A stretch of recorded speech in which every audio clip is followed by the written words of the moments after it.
എല്ലാവിധ national international ബ്രാൻഡുകളുടെ spectacle ഫ്രെയിമുകളും ഒഫ്താൽമെറ്റ് ലെൻസുകളും പ്രമുഖ ബ്രാൻഡുകളുടെ കോൺടാക്ട് ലെൻസുകളും കൃത്യതയോടെ ഡിസ്പെൻസ് ചെയ്യുന്നു. കാഴ്ചയുടെ പൊരുളറിഞ്ഞ പാരമ്പര്യം. കുന്നക്കൽ ഓപ്റ്റിക്കൽസ്, എരമല്ലൂർ.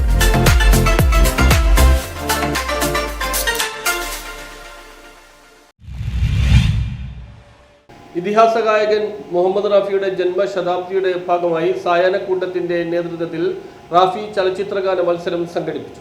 ഇതിഹാസ ഗായകൻ മുഹമ്മദ് റാഫിയുടെ ജന്മശതാബ്ദിയോടനുബന്ധിച്ച് കൊച്ചിയിലെ മുതിർന്ന കലാകാരന്മാരുടെ കലാസമിതിയായ സായാഹ്നക്കൂട്ടം സംസ്ഥാന തലത്തിൽ 50 വയസ്സിന് മുകളിൽ പ്രായമുള്ളവർക്കായി റാഫി ചലച്ചിത്രഗാന മത്സരം നടത്തി. ഫോർട്ട് കൊച്ചി സിറിൽ സാളിലായിരുന്നു പരിപാടി നടന്നത്. മത്സരം പ്രസിദ്ധ ഗായിക ജെൻസി ഉദ്ഘാടനം ചെയ്തു.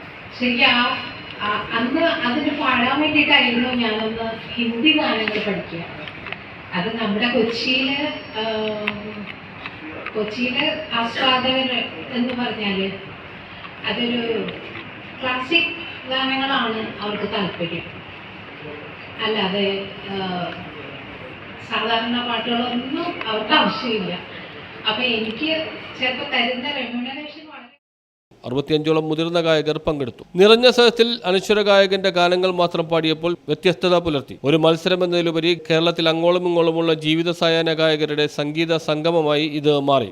ഈ ചലച്ചിത്ര ഗാനാലാപന മത്സരം ഉദ്ഘാടനം ചെയ്യുന്നത് നമുക്ക് ഏവർക്കും പ്രിയങ്കരിയായ ചലച്ചിത്ര പിന്നണി ഗായിക ശ്രീമതി ജെൻസി ടീച്ചറാണ്. ജെൻസി ടീച്ചർക്ക് ഒരു മുഖവുര ആവശ്യമില്ല. കൊച്ചിയുടെ സംഗീത പാരമ്പര്യത്തിൻ്റെ പ്രൗഢമായ സംഗീത പാരമ്പര്യത്തിൻ്റെ ഒരു കണ്ണിയാണ്.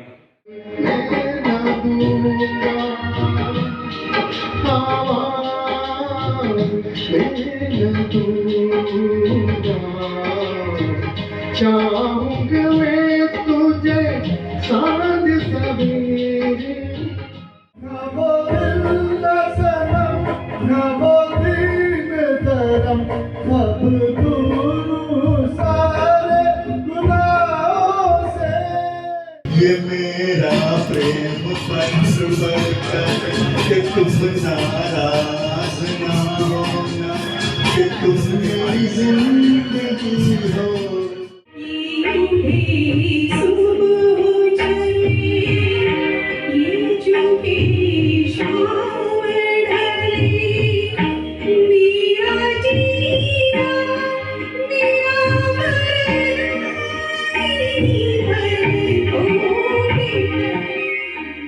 റഫി ആരാധകർക്ക് ഏറെ ആസ്വാദ്യകരമായ അനുഭവമായി ഈ പരിപാടി. വളരെ കടുപ്പമേറിയ മത്സരത്തിൽ സലീം, റൌഫ്, സിജിൽ ആന്റണി, ബഷീർ എന്നിവർ യഥാക്രമം 1, 2, 3 സ്ഥാനങ്ങൾ കരസ്ഥമാക്കി. 3-ാം സ്ഥാനം 2 പേർ പങ്കിട്ടു. പ്രസിഡന്റ് പി ഹമീദ് സ്വാഗതവും ജനറൽ സെക്രട്ടറി ഹാഷിം ഖാൻ നന്ദിയും പറഞ്ഞു. News bureau, fort Kochi.